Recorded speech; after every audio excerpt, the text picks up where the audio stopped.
Baik, assalamualaikum warahmatullahi wabarakatuh. Jadi kita kembali lagi untuk materi mekanika bahan.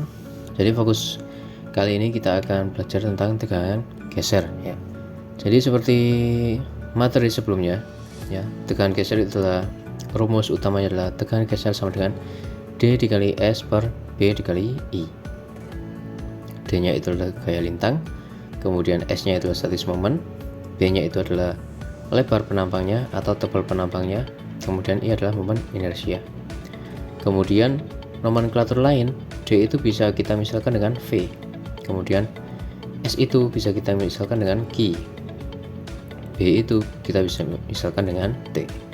Jadi rumus atas dan rumus bawah ini sama, cuman beda nomenklatur penamaan gaya lintang, statis momen, dan lebar sisi ya. Kalau I sama, pakai tetap momen inersia. Nah, kemudian apabila kita sederhanakan ya, jadi Q itu adalah A dikali Y, luasan dikali dengan jarak antara titik berat bangun satu ke titik berat bangun universal atau bangun gabungan. Kemudian apabila kita memisalkan V dikali Q besar per I ini adalah Q kecil, maka tegangan gesernya itu adalah Q per T ya. Sehingga rumus dari tegangan geser ini akan lebih sederhana, Q per T. Nah, kita lanjut langsung ke contoh soal ya, karena ini adalah materi selanjutnya dari materi kemarin untuk tegangan geser 1. Jadi ini ada sebuah balok dengan panjang 6 meter, kemudian ini ada P 1500 kg dengan jarak 2 meter dari A, kemudian ini ada Q atau bom rata 3000 kg per meter. Kemudian ini adalah penampangnya ya, berbentuk I tapi flange-nya tidak simetri ya. Jadi ini bentuk lebih mirip I ya. Jadi yang atas lebar flange-nya 20 cm, yang bawah lebar flange-nya 15 cm dengan ketebalan berbeda. Kemudian gambar diagram tegangan geser penampang pada tumpuan A dan pada potongan satu yang berjarak 1 meter dari titik B. Jadi kita perlu mencari gaya gesernya atau V ya, gaya vertikal yang ada di A dan gaya vertikal yang ada di potongan 1 yang berjarak 1 meter dari B. Nah, pertama kita cari dulu posisi garis netralnya. Jadi posisi garis netral itu adalah untuk mencari inersianya. Jadi kita misalkan dulu, kita misalkan untuk titik acuannya adalah sisi atas. Jadi ini yang pertama 20 dikali 5 dikali 2,5. Jadi 20 dikali 5 kemudian dikali jaraknya ke atas 2,5. Kemudian 20 dikali 5 dikali 15 dari 20 tingginya, kemudian lebarnya 5 cm. Kemudian jarak antara titik beratnya biru muda ini ke atas adalah 15 cm. Dari penambahan 10 cm ditambah dengan 5 cm. Kemudian yang terakhir adalah titik atau bangun biru yang bawah ya, 15 dikali 3 dikali 26,5. Jadi penjumlahnya dari mana? 20 ditambah 5 ditambah 1,5. Kenapa kok 1,5? Karena kita mencari titik beratnya ke arah sisi atas, sehingga ketemu YC nya adalah 12,01 cm dari atas. Jadi kita mendapatkan YA. Jadi kalau kita titik acuannya atas, maka kita akan mendapatkan YA. Kalau kita titik acuannya bawah, maka kita mendapatkan Y bawah.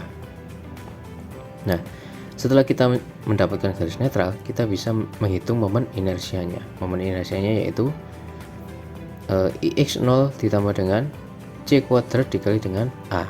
Nah, C nya itu adalah jarak antara titik berat lama atau titik berat satu bangun ini ya ke titik berat gabungan. Jadi titik berat gabungannya ada di C ini. Jadi misal bangun yang biru tua atas ini, jaraknya itu adalah 12,01 dikurangi 2,5. Setengahnya dari 5 cm. Nah, kita coba. Jadi yang pertama adalah 12 dikali 20 dikali 5/3, itulah I0 nya bangun atas ini. Kemudian ditambah dengan 20 dikali 5, itu adalah luasannya. Kemudian dikali 9,51 kuadrat, didapat dari 12,01 dikurangi 2,5 cm, ketemu 9,51, kemudian dikuadratkan. Kemudian yang bawah, yang biru ini, I0 nya adalah 1/12 dikali 5 dikali 20 pangkat 3, kemudian dikali dengan A nya luas, kemudian dikali dengan jaraknya 2,95 cm ya.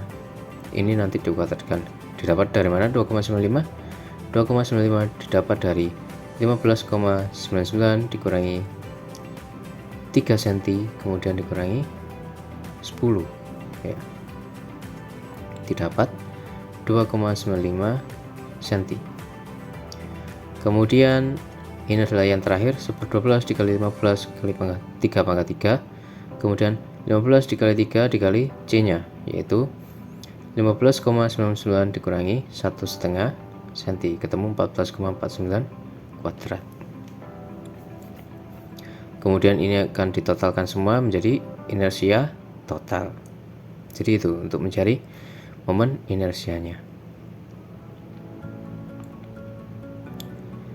Jadi untuk yang ini ya, sudah tahu caranya ya untuk mencari jarak-jaraknya. Oke. Terus kita lanjut. Nah, ini adalah bangunnya. Kita perlu mencari V-nya ya. Jadi V-nya itu adalah, kita lihat di sini beban meratanya. Kalau beban merata sepanjang bentang berarti kita tinggal bagi 2 aja. Berarti VA sama VB itulah 3000 dikali 6 meter dibagi 2. Itu untuk VA dan VB akibat beban merata. Nah, sekarang kita bagi lagi yang P ini 1500 kg ke A dan ke B. Nah, apabila P ini lebih dekat ke A, pasti tumpuan A ini lebih banyak mendapat beban dari 1500 kg. Kemudian perbandingannya adalah 2 dan 4 ya. Jadi ini adalah 1/3, ini adalah 2/3. Nah, karena perbandingan terbalik, maka A ini akan mendapatkan 2/3 dari P, yang B ini mendapatkan 1/3 dari P. Itu untuk perbandingan terbalik, karena P ini lebih dekat dengan A, sehingga A ini mendapat lebih banyak beban dari P. Sehingga kita dapat RA dan RB nya. RA nya yaitu sama 3000 dikali 6 bagi 2 itulah beban meratanya. Kemudian 2/3 dikali 1500 karena lebih besar ke atau lebih dekat dengan A, maka A nya itu lebih banyak menahan bebannya 1500 ini, sehingga ketemu 10.000 kg. Kemudian RB nya kita tinggal mengurangi aja. Jadi 3000 kali 6 itu adalah V ya, V akibat beban merata, kemudian ditambah dengan 1500 dari P nya, kemudian minus 10.000 yaitu VA nya, ketemu 9500 itu untuk VB. Sehingga ketemu VA adalah 10.000 kg. Kita tinggal mencari V di titik 1. Nah, V di titik 1 berarti kan VB kan kita sudah tahu ya, RB nya tadi 9500, sehingga 9500 minus ya, minus 9500 ditambah dengan 3000 dikali dengan jaraknya 1 ini sejauh 200 meter. 1 meter ya. Jadi minus 9500 ditambah 3000 dikali 1 meter, sehingga ketemu minus 6500 kg ya. Ini termasuk cara mencari bidang lintang ya, atau bidang D. Jadi minus 9500 ditambah dengan 3000 dikali jaraknya titik 1 tadi. Jarak titik 1 tadi kan 1 meter ya, sehingga ketemu V1 nya adalah min 6500 kg. Nah, sekarang kita masuk ke sini ya. Kita langsung mencari di penampang A ya. Jadi penampang A yang ada di tumpuan A. Jadi gaya gesernya tadi adalah 10.000 kg. Kita dapat dari VA nya. Kita cari di titik A ini ya, titik A kecil ya. Jadi karena di atas, kemudian di atas garis netral, tidak ada bangun di atasnya A, sehingga luasannya adalah 0. Y nya yang dibagi adalah 12,01. kemudian sehingga statis momennya adalah 0 karena luasannya 0 dikali jaraknya 0 ketemu 0, sehingga tegangan geser di serat A itu adalah 0. Kemudian kita cari B ya. B ini ada dua, yaitu B sedikit ke atas sama B sedikit ke bawah. B1 ini adalah sedikit ke atas, jadi luasannya adalah 50 dikali 20, 100 cm persegi, kemudian dikali 9,51. Jarak dari titik beratnya bangun ini ke garis netral 9,51, sehingga ketemu statis momennya adalah 951. Kemudian Q-nya bisa kalian operasikan V dikali Q per inersia 414,6. Kemudian tebalnya kita pakai 20 cm ya, karena ini masih sedikit ke atas, kita pakai tebalnya 20 cm, sehingga tegangan gesernya ketemu 20,73. Kemudian di B2 adalah sedikit ke bawah, sehingga sama dengan B1, cuman yang diganti adalah tebalnya 5 cm. Kenapa kok 5 cm? Karena sudah masuk ke area biru muda, sehingga tebalnya menjadi 5 cm. Nah, sehingga ketemu tegangan geser yang ada di B2 adalah 82,92. Kemudian kita masuk ke C ya, atau saat di sumbu netral. Jadi sumbu netral ini kalau kita dari arah atas itu ada dua bangun. Yang satunya adalah bangun full dari biru tua ini, kemudian bangun sebagian biru muda. Tetap kita hitung. Yang pertama adalah luasannya 100 ya, tetap luasannya adalah 5 dikali 20, 100. Kemudian luasannya ini 35,05 didapat dari 5 dikali dengan 12,01 dikurangi 5. Jadi 12,01 dikurangi 5 itu adalah 7,01. 7,01 dikali 5 adalah 35,05. Nah, sampai sini Q-nya digabung, jadi Q yang 100 dikali 9,51 ditambahkan dengan 35,05 dikali 3,505. Ini akan langsung digabung menjadi 1, ditambahkan. Kemudian tebal yang dipakai adalah 5 cm. Ketemu tegangan gesernya adalah 93,63. Kemudian kita cari lagi yang sisi bawah, karena sisi bawah berarti kita mencari luasannya yang di bawahnya. Misal titik E ya, kita cari luasan di bawahnya kosong, maka A-nya kosong, Y-nya 15,99 sesuai jaraknya ini. Kemudian karena 0 semua, maka tegangan gesernya adalah 0. Kemudian kita lihat di D2. Jadi D2 kita lihat D2 ini adalah sedikit ke bawah, sehingga luasannya adalah 15 dikali 3, 45. Kemudian Y-nya itu adalah 14,49 didapat dari 15,99 dikurangi 1,5. Kemudian Q-nya adalah A dikali Y. Kemudian Q-nya bisa kalian operasikan. Kemudian T-nya yang dipakai adalah 15 cm. Kenapa kalau 15 cm? Karena agak sedikit di bawahnya sambungan ini ya, di D ini, sehingga T yang dipakai adalah 15 cm. Kemudian D1 itulah sedikit ke atas, sehingga yang dipakai T-nya itu adalah 5 cm. Nah, setelah kalian mendapatkan angka-angka ini, maka kalian bisa mencari tegangan geser ini.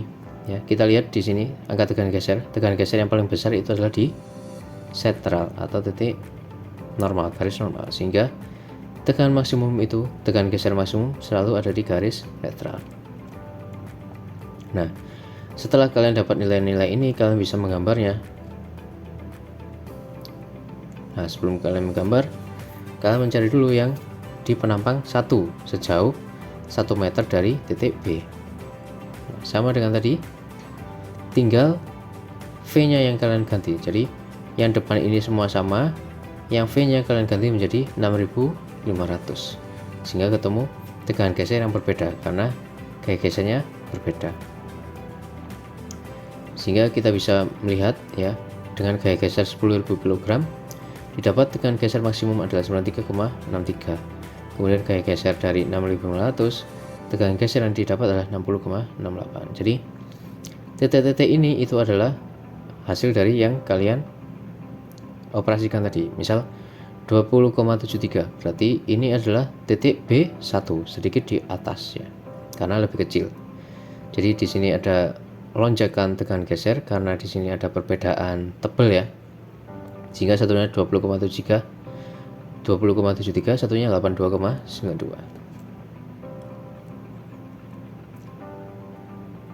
Nah, mungkin kalian juga bisa membuat Excelnya ya. Untuk tugas kalian bisa buat Excelnya, kemudian kalian juga buat gambarnya ya, gambar grafik tekan gesernya. Karena ini membuat Excel ya, jadi kita agak kesulitan untuk satunya ada yang parabolik, satunya ada yang lurus. Nah, ini yang 500. Nah, seperti itu. Nah, mungkin itu aja ya untuk pertemuan kali ini. Ini ada tugasnya dari saya ya untuk kalian. Kalian bisa presentasikan mulai dari minggu depan. Nah, terima kasih atas perhatiannya. Mohon maaf apabila ada salah kata. Wassalamualaikum warahmatullahi wabarakatuh.